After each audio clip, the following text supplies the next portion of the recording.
رب کا حکم۔ ایک بوڑھی خاتون نے ریڈیو اسٹیشن فون کیا کہ وہ کئی دنوں سے بھوکی ہے اور کئی دنوں سے صرف سوکھی روٹی اور پانی پر گزارا کر رہی ہے، اور کہا کہ اللہ کی راہ میں اسے کچھ کھانے کے لیے دیا جائے۔ ایک منکر خدا بھی اس کی گفتگو سن رہا تھا اور اس کو ایک مذاق کی عادت سوجی۔ اس نے کھانے پینے کی اشیاء خریدیں اور اس بوڑھی عورت کا ایڈریس دے کر نوکر کو بھیجا اور کہا کہ بوڑھی عورت پوچھے تو کہنا کہ شیطان کی طرف سے تحفہ ہے۔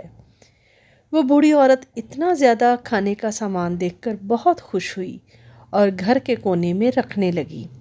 ایسے میں نوکر نے پوچھا، کیا آپ معلوم کرنا نہیں چاہیں گی کہ یہ سامان کس نے بھیجا ہے؟